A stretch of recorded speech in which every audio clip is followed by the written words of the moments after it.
Souvent, le bonheur de certains dépend de leurs biens ou des plaisirs de cette terre. C'est la raison pour laquelle leur union ne dure pas longtemps. Et c'est pourquoi nous voyons tellement de foyers malheureux. Peu de jours après leur mariage, les querelles commencent. Le mari et la femme ne sont pas d'accord.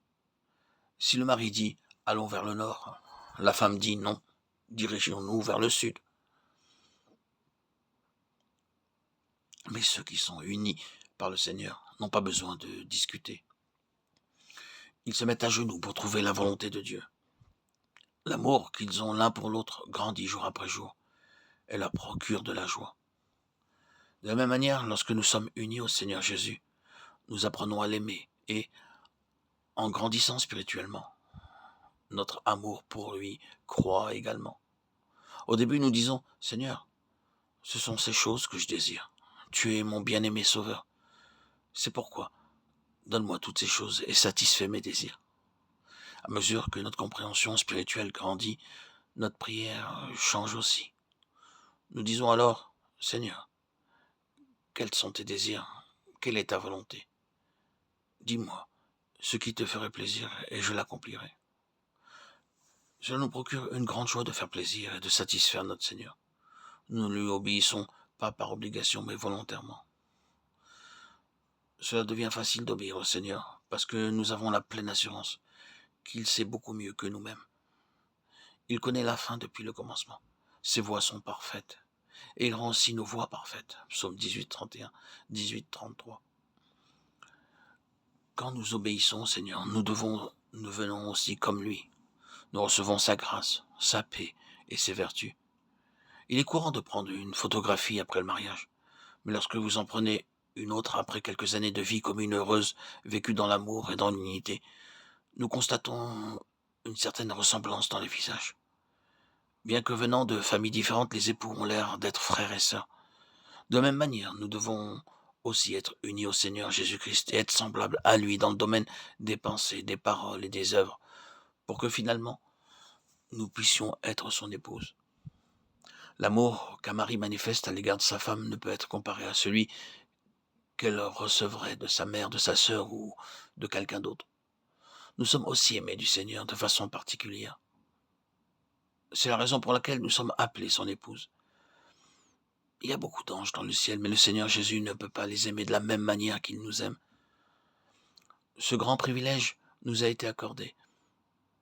Il y a également beaucoup de choses qu'un mari ne partage qu'avec sa femme et avec nul autre.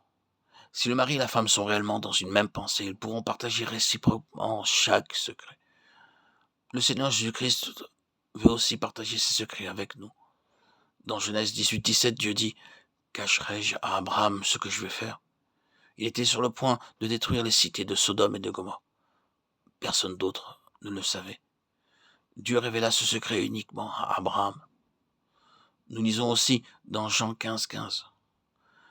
Je ne vous appelle plus serviteur, parce que le serviteur ne sait pas ce que fait son maître. Mais je vous ai appelé ami, parce que je vous ai fait connaître tout ce que j'ai appris de mon Père. Le Seigneur Jésus nous appelle son épouse, car il désire que nous connaissions ses secrets. Les anges n'ont pas ce privilège. Combien est grande la faveur que le Seigneur nous a faite. Si nous désirons que le Seigneur puisse se confier en nous et nous fasse connaître ses secrets, nous devons apprendre à aller vers lui librement. Nous devons aussi lui faire part de tous nos secrets. La confiance doit être réciproque. Nous pouvons librement répandre nos cœurs devant Dieu. Nous pouvons lui parler de nos fautes, de nos manquements et de nos chagrins. Il nous pardonnera et nous aidera. Il nous éveillera chaque matin et nous parlera. Ésaïe 54.